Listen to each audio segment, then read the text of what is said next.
Hello दोस्तों and friends, सभी लोगों को एक बार फिर से स्वागत है इस मैथ एकेडमी में। मैथ एकेडमी काफ़ी इम्पोर्टेंट है उन सभी बच्चों के लिए जो जवाहर नवोदय विद्यालय की तैयारी कर रहे हैं क्लास 6 के लिए। तो ये अनुच्छेद आज हिंदी के अनुच्छेद करने वाले हैं, जो कि एग्ज़ाम में इससे 25 नंबर के क्वेश्चन पूछे जाते हैं। 25 नंबर का आता है और इसमें 20 क्वेश्चन होते हैं। कितने क्वेश्चन होते हैं? 20 क्वेश्चन होते हैं और हर एक क्वेश्चन 1.25 नंबर के हिसाब से ये 25 नंबर जो है काफ़ी इंपॉर्टेंट होंगे। अगर आप इस वीडियो को ध्यान से पूरा एंड तक देखते हैं तो आपको हिंदी में पूरे में से पूरे नंबर लाने में सफल होंगे, और जो कि काफ़ी इंपॉर्टेंट रहेगा। ठीक है, तो शुरू करते बिना देर किए, और अच्छे से समझना है हर एक चीज़ को। इसमें जो भी शब्द हैं उन शब्दों का एक्स्ट्रा नॉलेज भी देखना है अपन को। चलो शुरू करते हैं। देखिए यहाँ पर अनुच्छेद 1 जो कि लिखा है यहाँ पर, वातावरण एवं वायुमंडल का दूषित होना प्रदूषण कहलाता है। तो ये प्रदूषण की परिभाषा है कि वातावरण एवं वायुमंडल का दूषित होना प्रदूषण कहलाता है। प्रदूषण की समस्या संपूर्ण विश्व में बड़ी ही तीव्रता से अपना प्रभाव जमाती जा रही है। आज समस्त मानव जाति इस समस्या से आतंकित है, मतलब भयभीत है। आतंकित माने क्या है? इस चीज़ का सभी को डर है, और विश्व का प्रत्येक देश अपने अपने ढंग से इस समस्या का सम्यक माने जितना भी हो सकता है उनसे, मतलब कारगर समाधान में संलग्न है। मतलब संलग्न माने लगे हुए हैं। संलग्न माने क्या? उसका समाधान ढूंढने में लगे हुए हैं। सभी देश जो है अपने अपने ढंग से अपने अपने तरीक़ा से इसका समाधान ढूंढ रहे हैं। प्रदूषण एक ऐसी विकट समस्या है जिसका समुचित समाधान ना हो पा रहा है। वैज्ञानिकों का मत है कि समय रहते यदि तत्काल फैल रहे मतलब ये प्रदूषण फैल रहे, इस प्रदूषण को सही ढंग से नियंत्रित नहीं किया गया तो आगामी दशकों माने समझते हैं आने वाले वर्षों में, कुछ 10 वर्ष को एक दशक बोलते हैं, आने वाले दशकों में संपूर्ण धरती किसी भी जीवधारी के रहने योग्य नहीं रहेगी। तो यहाँ पर बताया जा रहा है कि अगर इस पर नियंत्रण नहीं किया गया तो ये संपूर्ण धरती किसी भी जीवधारी के रहने योग्य नहीं रहेगी। ठीक है, नहीं रहेगी। प्रदूषण का प्रभाव पेड़ पौधों पर भी होगा।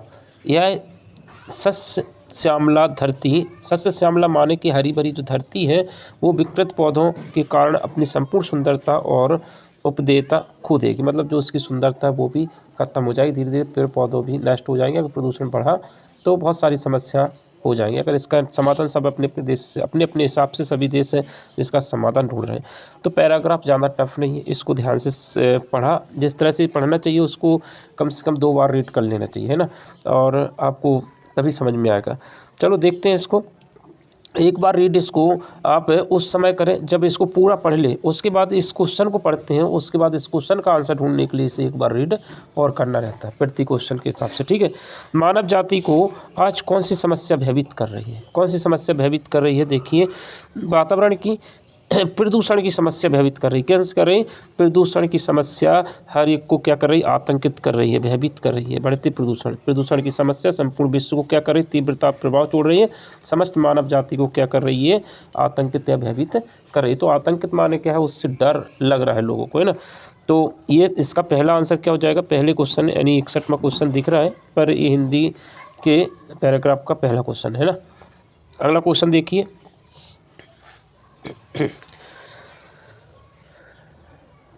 देखिए ये क्वेश्चन, इस समस्या के लिए हर देश क्या कर रहा है? हर देश क्या कर रहा है? बातचीत कर रहा है, समस्या को बढ़ा रहा है, या समाधान ढूंढने में लगा होगा? हर एक देश क्या कर रहा है? इसका समाधान ढूंढने का प्रयास कर रहा है, अपने अपने ढंग से क्या कर रहा है? समाधान ढूंढने में लगा होगा। तो इसका आंसर क्या हो जाएगा? इस 62वें क्वेश्चन का जो आंसर है वो तीसरा एकदम सही होगा। अगला क्वेश्चन देखते हैं क्या है। इस समस्या के दुष्परिणाम के बारे में असत्य कथन कौन सा है? इसके क्या क्या दुष्परिणाम हो सकते हैं उसके बारे में असत्य पूछा, सत्य नहीं पूछा है। यानी जो इसके दुष्परिणाम हो रहा है वो ऑप्शन नहीं ढूंढना है, जो नहीं हो रहा है उसको देखना है। चलो इसके देखते हैं ऑप्शन के हिसाब से क्या सही होगा। पैराग्राफ तो हमने पढ़ी, आप एक बार और पढ़ लेंगे तो पता चलेगा। देखिए यहाँ पर क्या, पृथ्वी के प्राणी रहने योग्य नहीं रहेगी, पृथ्वी के प्राणी के रहने योग्य नहीं रहेगी, ये सत्य कथन है, क्योंकि उसमें जिक्र किया गया है, इस पैराग्राफ में जिक्र है इसका। प्राकृतिक आपदाएं बढ़ जाएंगी, भाई इस पोर्शन का, इस वाले सेक्शन का इसमें जिक्र नहीं किया गया, तो इस हिसाब से इसका आंसर ही होना चाहिए। और देख लेते हैं, वनस्पति को क्षति पहुंचेगी, हाँ वनस्पति को क्षति पहुंचेगी, ये उसमें जिक्र होगा, इसकी सुंदरता नष्ट हो जाएगी, ये भी कहा। तो ये सत्य है, ये 3, 1, 2 और ये 3 सत्य, और यहाँ पे पूछा असत्य, तो असत्य कथन कौन सा हो रहा है? दूसरा, प्राकृतिक आपदाओं के बारे में इसका जिक्र नहीं हुआ। प्राकृतिक आपदाएं होती क्या है पता है तुमको? प्राकृतिक आपदाएं ऐसी होती हैं जो प्रकृति में, जैसे तूफान आ गया, भूकंप आ गया या ज्वालामुखी फट गई, ये प्राकृतिक आपदाएं होती हैं जो कि पृथ्वी के हलचल से उत्पन्न होती हैं और काफ़ी क्षति होती है इससे, ठीक है। इस पैराग्राफ में इसका जिक्र नहीं होगा, तो ये कथन इसके लिए क्या है? असत्य है, ठीक है। अगला क्वेश्चन देखते हैं। धरती का सौंदर्य किसके कारण बना हुआ है? देखिए कितना इजी क्वेश्चन। धरती का सौंदर्य किसके कारण बना है? ऊंचे भवनों के कारण नहीं भाई, जीवधारियों के कारण, पेड़ पौधों के कारण। किसके कारण? पेड़ पौधों की वजह से प्रकृति कैसी लगती है? सुंदर लगती है, यानी बहुत ही मनोहर लगती है, ठीक है। तो ये पेड़ पौधे तुमने देखा होगा, बढ़िया बाग होते हैं तो तुम्हें कितना अच्छा लगता है। पेड़ पौधे जो फूल वाले पौधे होते हैं आप घर में भी लगाते हैं। तो सौंदर्य, धरती का सौंदर्य किसके कारण बना हुआ है? तो पेड़ पौधों की वजह से बना हुआ है, ठीक है। अगला देखते हैं। उपयुक्त यहाँ पर उपयुक्त गद्यांश का उपयुक्त शीर्षक हो सकता है। इसका शीर्षक क्या है?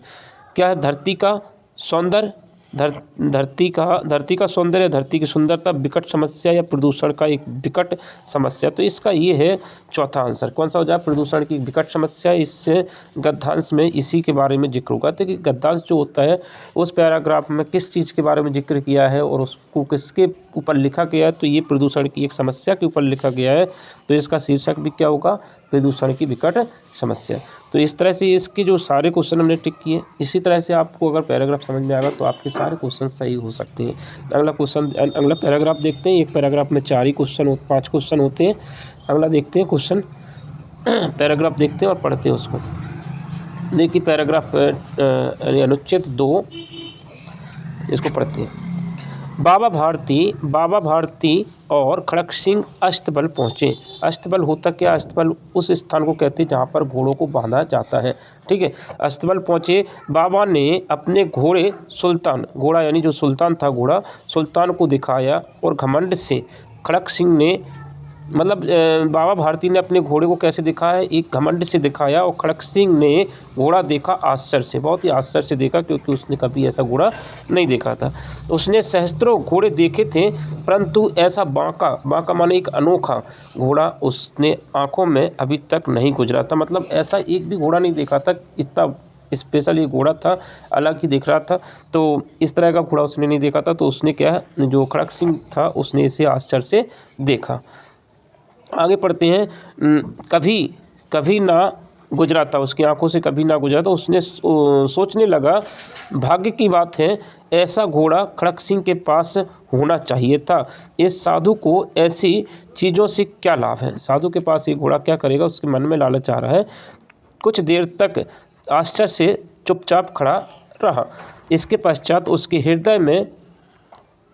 हृदय में होने लगी, कुछ यहाँ पर मिस हो गया ऐसा लग रहा है, होने लगी बालकों की सी अधीरता से बोला। बालकों की अधीरता से, यानी बालक के मन में जैसे कोई चीज़ देख के क्या होता है, एक लालच आ जाता है ना, उसी तरह से उसके मन में भी एक लालच आया और उसने अधीरता से बोला, परंतु बाबा जी इसकी चाल ना देखी तो क्या हलचल है? मतलब ऐसा क्या है कि मतलब बाबा जी इसकी चाल ना देखी तो क्या, इसमें कुछ थोड़ा सा मिस्टेक हो गया इसमें टाइपिंग करने में।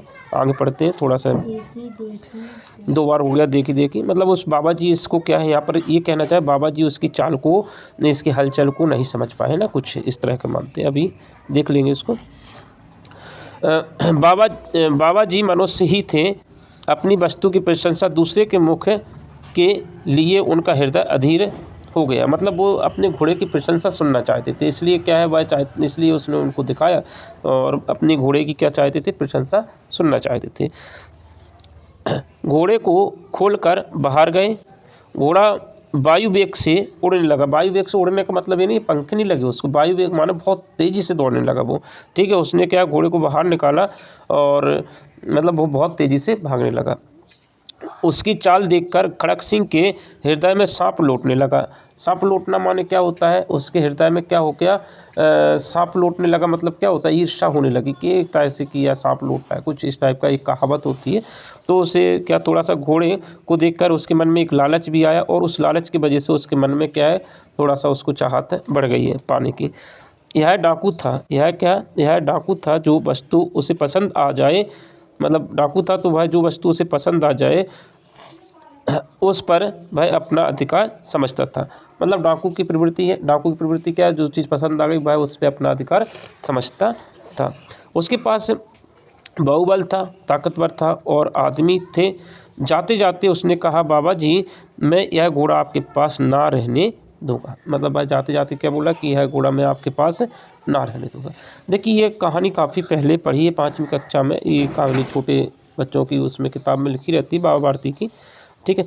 तो हार की जीत चैप्टर का नाम है इसका, है ना। तो ये पढ़ लिया पूरा, थोड़ा सा यहाँ पे मिस था कुछ, इस वजह से थोड़ा सा डिस्टर्ब भी है। क्वेश्चन देखते हैं, क्वेश्चन सारे बन गए तो कोई दिक्कत नहीं, क्वेश्चन पढ़ने के बाद ही समझ में आएगा क्या है। बाबा भारती के घोड़े का नाम क्या था, बाबा भारती के घोड़े का नाम क्या था, तो स्टार्टिंग में दे रखा है सुल्तान। क्या था, सुल्तान। देखिए स्टार्टिंग में हम दिखा देते हैं कहाँ पे लिखा हुआ था। ये लिखा हुआ है बाबा ने अपने घोड़े कोष्टक में लिखा हुआ सुल्तान, यानी अपने घोड़े सुल्तान को दिखाया, ठीक है। तो घोड़े का नाम क्या था, सुल्तान था। तो ये क्वेश्चन का आंसर तो मिल गया, अभी कोई दिक्कत नहीं है। दूसरा क्वेश्चन देखिए यहाँ पर है, डाकू खड़क सिंह की इच्छा थी, डाकू खड़क सिंह की क्या इच्छा थी, सुल्तान को लेने की, सुल्तान को भगाने की, सुल्तान को डराने की, सुल्तान को नष्ट करने की। तो उसके मन में क्या थी इच्छा, क्या थी, सुल्तान को लेने की इच्छा थी, उसमें सुल्तान को लेने की इच्छा थी। उसके मन में इच्छा हुई कि सुल्तान को मतलब वो ले लेगा, मतलब उससे डराएगा नहीं, मतलब उससे छीन लेगा या जो भी था, है ना। तो लेने की इच्छा थी उसके अंदर। तो अगला क्वेश्चन देखते हैं, सुल्तान कौन था, सुल्तान कौन था, खड़क सिंह का घोड़ा था, नहीं भैया। बाबा भारती का पिता था, नहीं था, बाबा भारती का घोड़ा था। सुल्तान कौन था, बाबा भारती का घोड़े का नाम था, तो बाबा भारती का घोड़ा कौन था, सुल्तान था। अगला क्वेश्चन देखते हैं, अभी तक तो कोई दिक्कत नहीं है। अब आ गया यहाँ पर ये कलेजे पर सांप लौटना। कलेजे पर सांप लौटने का अर्थ क्या है, शांति चित्त रहना, क्रोधित होना या ईर्ष्या से कूदना। देखिए सीने पर सांप लौटना ये तो ऑप्शन कट हो गया, शांत चित्त रहना ये भी कट हो गया, क्रोधित होना नहीं है, ईर्ष्या से क्या है, कूदना। मतलब वो ये मतलब उससे बाबा मतलब घोड़े को पाने की क्या करना था, इसका अपन को देखना है तो और भी हम इसके एग्जांपल दिखा देंगे। ईर्ष्या से कूदना, इसका मतलब क्या होगा, ईर्ष्या से कूदना, मतलब भाई उससे घोड़े से ईर्ष्या नहीं, मतलब कलेजे पर सांप लौटना माने क्या, ईर्ष्या करने लगा कि यार कुछ। क्रोधित होना अलग चीज़ होता है ना। तो इसका आंसर चौथा हो जाएगा। दिया गया गद्यांश का शीर्षक क्या है, इस गद्यांश का शीर्षक क्या है, तो इस गद्यांश का शीर्षक है हार का जीत है। ये चैप्टर है जिसमें क्या है, बाबा भारती क्या है, बाबा भारती का घोड़ा कौन ले गया था, खड़क सिंह ले गया था। बाद में भाई बाबा भारती ने उससे कुछ शब्द कहे थे जिसकी वजह से उसके घोड़े को वह शांतिपूर्वक लौटा गया था। तो हार की जीत का, इसलिए इसका चैप्टर का नाम पड़ा था हार की जीत। तो इस तरह से ये पैराग्राफ भी कंप्लीट हो जाता है। देखिए यहाँ पर हम बात कर रहे थे कलेजे पर सांप लौटना। कलेजे पर सांप लौटने का मीनिंग हमने बता ही दिया था कि ईर्ष्या करना या कोई जैसे किसी व्यक्ति के पास कोई अच्छी सी चीज़ है, बहुत सुंदर चीज़ है, तो उस चीज़ को देखकर तुम्हारे मन में ईर्ष्या होने लगती है कि यार ये इसके पास क्यों है, इस चीज़ से जलन हो रहा है ना। तो इसका बेहतर एग्जाम्पल आपके पड़ोसी में मिल जाएगा। पड़ोसी की खुशी को देखकर आपको बड़ी ईर्ष्या होती है, तो ये ईर्ष्या रहती है। और अगर कोई किसी घर में लड़ाई होती है तो बड़ा मज़ा लेते हैं, तो दूसरे से, है ना। तो ये ईर्ष्या क्या है, एक तरह से जलन होती है जो कि दूसरे की अच्छी चीज़ को देखकर होती है, ठीक है। लालच पैदा होना है एक तरह से, ठीक है। तो अगला क्वेश्चन अगला पैराग्राफ देख लेते हैं, इस मुहावरे के बाद देखते हैं इसको। प्राचीन काल में मनुष्य छोटे छोटे समूह में रहता था। उस समय वह एक दूसरे के साथ रहने की कला ठीक से नहीं जानता था। वह आपस में लड़ता था और दूसरों को कष्ट पहुंचाता था।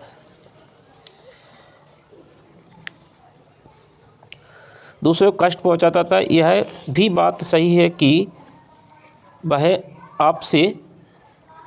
आपस में प्रेम करता था, परंतु यह प्रेम केवल उनके समूह तक ही सीमित था। मतलब देखिए प्राचीन काल में मनुष्य एक दूसरे को चाहते थे, पर दूसरे कबीले यानी दूसरे समूह के लोगों से दूसरे समूह के लोगों से उन्हें नफरत हुआ करती थी, अपने समूह के लोगों को एक दूसरे से प्रेम करते थे। यहाँ पे बोला पहले जो प्राचीन काल में जो छोटे छोटे समूह में रहते थे, ठीक है। वे आपस में प्रेम करते थे, परंतु प्रेम केवल उनके समूह तक ही सीमित था। इस कारण आरंभ से ही मनुष्य का जीवन अशांत और दुखी रहा।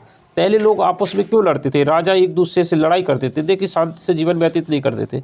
अपने समूह से दूसरे समूह से वो ईर्ष्या करते थे, दूसरे समूह से लड़ना झगड़ना उनके मन में था। पहले यही सब चलता था। वो सभी संपूर्ण लोगों से प्रेम नहीं करते थे, वो अपने समूह के लोगों को चाहते थे और दूसरों से नहीं। दूसरे इसी वजह से क्या है, सभी जगह अशांत और दुख रहा। यह सुख शांति भाई सुख शांति चाहता था, मनुष्य चाहता था कि भाई सुख शांति से रहे, पर यह नहीं जानता था कि उसे कैसे प्राप्त किया जा सकता है। यह सोचता था कि दूसरों को दुखी बनाकर खुशी प्राप्त की जा सकती थी। देखिए उनके विचार जो थे बहुत अजीब थे कि दूसरों को कष्ट दे, दूसरों को मारे पीटे काटो पीटो तो उससे सुखी मिलते थे। ये कहाँ काम होता है? लेकिन पहले लोगों की यही विचारधारा थी। पहले लोग एक दूसरे पर आक्रमण कर देते थे और राजा को हरा देते थे। जो राजा जीत जाता था वो महान बन जाता था, जो हार जाता था वो भैया वैसा ही है मतलब समझ रहे हो कि उस समय जो लोगों में विचारधारा थी वो काफ़ी अलग थी। वो दूसरों को दुख देना चाहते थे, दूसरे को दुख देखकर खुश रहना चाहते थे, तो ये तो संभव ही नहीं है। तो ये पहले था, दूसरे को क्या है क्या था यहाँ पर, दूसरों को दुखी बनाकर खुशी प्राप्त किया जा सकता था, ऐसा उनका विचार था। अपने सुख के लिए दूसरों को दुखी बनाने का परिणाम बहुत बुरा होगा। मतलब अपने को सुखी बनाने के लिए दूसरों को दुखी करना ये बहुत बुरा परिणाम होगा। मनुष्य के जीवन में सुख बिल्कुल समाप्त हो गया। महापुरुषों ने सदा से ही मनुष्यों के दुखों को दूर करने का प्रयास किया। महापुरुष हमेशा दूसरों के दुखों को दूर करने का प्रयास करते रहे। उन्होंने महत्वपूर्ण बात बताई, यह है कि दूसरे के दुख को अपना दुख और सुख को अपना सुख मानो। मतलब क्या है, उन्होंने एक महत्वपूर्ण बात क्या कही, बहुत अच्छी बात कही है कि दूसरे के दुख को अपना दुख समझोगे तो वो भी खुश रहेगा और आप भी। जैसे आप दुखी हो तो सामने वाला ये भी सोचे कि ये दुख क्यों है, उसके दुखों को दूर किया जाए। अपना दुख समझ कर उसके दुख को उसका निराकरण करें। तो इसी समय से साधु ने ये बात कही कि दूसरे को दुख को अगर अपना दुख समझोगे तो ये जो है दुख नाम की चीज़ खत्म हो जाएगी। दूसरे को सुख को अपना सुख माने तो सदा सुखी रहेगी। जैसे एक कबीला है, एक समूह है, ये समूह एक दूसरा समूह है।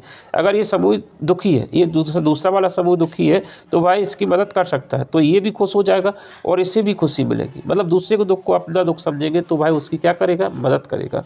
तो उन्होंने साधु ने क्या कहा इस बात में, यही कहा है कि अगर दूसरे को दुख को अपना दुख मानेंगे और दूसरे के सुख को अपना सुख मानेंगे तो संपूर्ण मानव जो है खुशी से रहने लगेगा।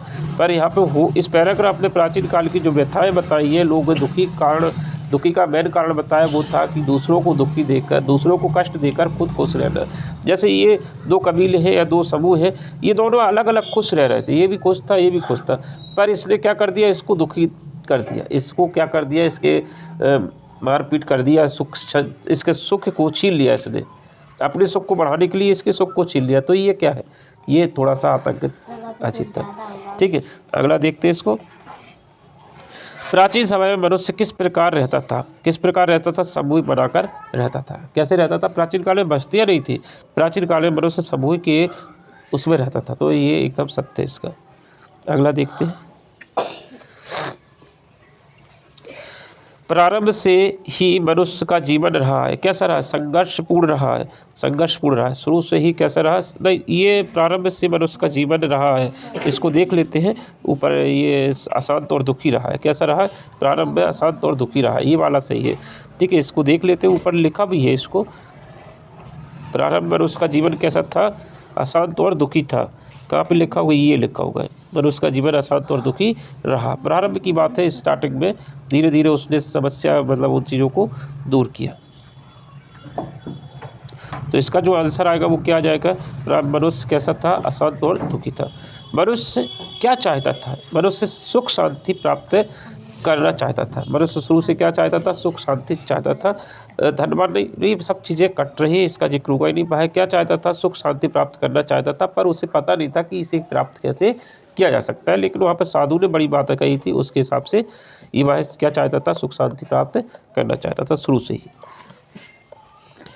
प्रारंभ से ही मनुष्य ने क्या प्रयास किया? क्या प्रयास किया? मनुष्य के दुख दूर करना, यज्ञ करना, उपदेश देना, कर्म कांडों का प्रचार करना। तो मनुष्य के दुख को दूर करने का प्रयास किया उसने कि किस तरह से मनुष्य को सुखी रहना चाहिए और इससे किस तरह से दूर किया जा सकता है। तो ये इसका आंसर एकदम सही है।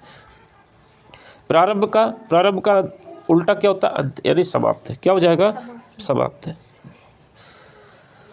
अनंत नहीं होगा, अनादि नहीं होगा, आदि। आदि आदि क्या होता है? प्रारंभ, आदि। आदि भी तो हो सकता है। प्रारंभ का अंत सही है, समाप्त होगा। प्रारंभ का जो होता है वो क्या होता है? अंत होता है। अंत यानी क्या हो गया? जो समाप्त हो गया, जो शुरू था उसका समाप्त हो रहा है। तो इसका ये पैराग्राफ आदि साल और होता ही आदि अनंत ही होता है, इसका सिनोनिम्स हो। देखो इस अनुच्छेद 4 को देखते हैं। अनुच्छेद 4 भी काफ़ी इंपॉर्टेंट, सारे अनुच्छेद इंपॉर्टेंट हैं। देखिए क्या लिखा हुआ है 1831-32 को कोल विद्रोह जिसे ब्रिटिश शासन के विरुद्ध आदिवासी का प्रथम आंदोलन भी कहा जाता है। तो देखिए विद्रोह क्या होता है? ये विद्रोह शब्द अजीब लग रहा है। तो विद्रोह क्या होता है? एक आंदोलन होता है जो किसी के खिलाफ किया जाता है। क्रांति का नाम है। क्या है? किसी के साथ, जैसे किसी ने तुम्हारे लिए एक कानून बना दिया तो तुमने उसका क्या कर दिया? विरोध कर दिया, या कोई चीज़ को मानने से मना कर दिया। तो विद्रोह क्या होता है? क्रांति को कहते हैं और इसका मीनिंग होता है आंदोलन। उसने क्या कर दिया? कोल आंदोलन, जिसे ब्रिटिश के पहला आंदोलन कहा गया, ब्रिटिश के खिलाफ पहला आंदोलन कहा जाता है। के नायक क्या होता है? नायक हीरो होता है। क्या होता है? हीरो। उसका हीरो कौन था? इस आंदोलन का हीरो कौन है? के नायक आदिवासी उराव बुद्ध भगत थे। इसके जो नायक थे वो के थे? उराव बुद्ध भगत थे, इसके मुख्य हीरो थे। मतलब इस आंदोलन के प्रमुख नेता कौन था? तो ये उराव बुद्ध भगत थे, जो रांची जिले के चानो थाना के सिलगांव, क्या है? सिलागाई गाँव के निवासी थे। कौन से गांव के निवासी थे? ये बुद्ध भगत जो थे वो कहाँ थे? सिलागाई गांव के निवासी थे। कहा जाता है कि बुद्ध भगत देवी शक्ति के रूप में प्राप्त एक कुल्हाड़ी अपने साथ रखते थे। देखिए ऐसा कहा जाता था कि उनके पास एक ऐसी कुल्हाड़ी थी जो दिव्य शक्ति से परिपूर्ण थी, मतलब शक्तिशाली थे वो काफ़ी। उनकी सुरक्षा के लिए हर आदमी तत्पर रहता था, उसकी सुरक्षा के लिए। मतलब जो बुद्ध भगत थे वो काफ़ी प्रसिद्ध थे और उनकी सेवा यानी उनकी जो है सुरक्षा के लिए हर आदमी उनके लिए तत्पर रहता था। जनता को उन पर अटूट विश्वास था, जनता को बहुत विश्वास था।